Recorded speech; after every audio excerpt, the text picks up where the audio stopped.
करा दी, डेयरी नई डेयरी, ये पशुपालकों के जीवन में नया सुधार लेके आएगा। लेकिन पिछली सरकारें क्या कर रही थी? पिछली वाली सरकारें तो कैसे कैसे कार्य करती थी। नौकरी निकलती थी तो ये नौकरी भी सेफई घराना हड़प लेता था, बाकी सब देखते रह जाते थे। किसी गरीब को नौकरी नहीं, किसी नौजवान को नौकरी नहीं।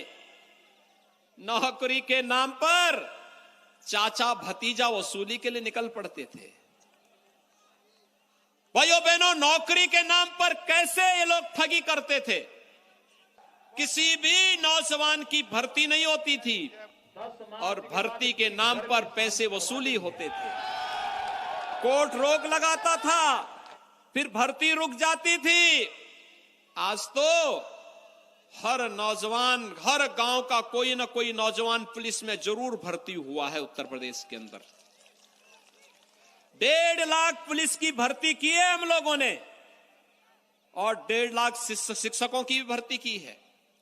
अन्य विभागों को लेकर के देखेंगे, 5 लाख से अधिक भर्ती हुई है उत्तर प्रदेश में, 5 लाख से अधिक सरकारी नौकरी में। और उद्योग, जो कानून व्यवस्था का, पेप्सिको का एक बड़ा कारखाना हमने लगाया है। आलू किसानों को 1 लाख मीट्रिक टन आलू अकेले वह कारखाना खपत करेगा और किसानों को अच्छा दाम देगा, अच्छा दाम देगा। ये सरकार की सोच है। पहले कारखाने नहीं लगते थे, क्योंकि जब व्यक्ति सुरक्षित नहीं था तो पूंजी कहां से सुरक्षित रहने वाली थी। लेकिन भाइयों बहनों, आपने देखा होगा 5 साल में अब कोई दंगा हुआ है क्या? कोसी कला का दंगा करने का कोई दुस्साहस करेगा क्या? अब करेगा तो उसे मालूम है ना क्या हो जाएगा। हां, करेगा तो फिर पहले नोटिस पहुंचेगी कि बेटा तूने इतने की संपत्ति नुकसान पहुंचाई है, अपने 7 पीढ़ी का बिल लिख के चले जाओ। 7 पीढ़ी तुम्हारी भीख मांगती हुई दिखाई देनी चाहिए। आज दंगा नहीं कर सकता कोई। और अगर देखते हैं कि ये बड़ा माफिया हो गया है, सचिन और गौरव जैसे नौजवान जो अपनी बहन की रक्षा करने के लिए मुजफ्फरनगर में जाते हैं, उनकी निर्मम हत्या कर दी जाती है। तब तो अखिलेश यादव जी तो तब लखनऊ में मुख्यमंत्री थे। इनके एक मंत्री उन निर्दोष जाट युवकों की हत्या करवा रहे थे और हत्यारों को छुड़ाने का बेशर्मीपूर्ण कार्य कर रहे थे।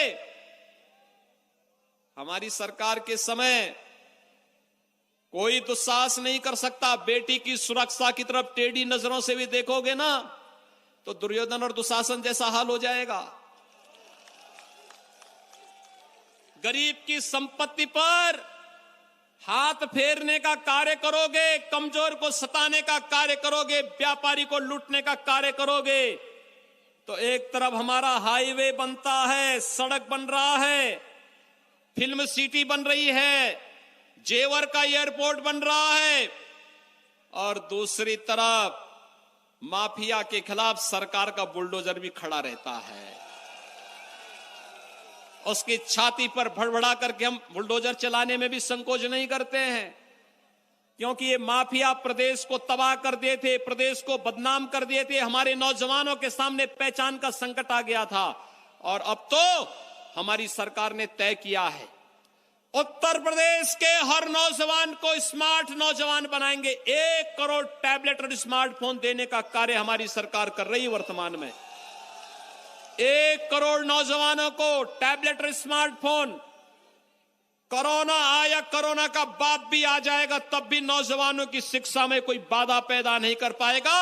घर में बैठ करके ही पूरी पढ़ाई उनकी संपन्न हो जाएगी। ऑनलाइन एजुकेशन, ऑनलाइन एग्जामिनेशन, ये सब ऑनलाइन करने की तैयारी हम लोग कर दे रहे हैं। बच्चा हो या नौजवान, उसके पठन पाठन में कोई व्यवधान नहीं।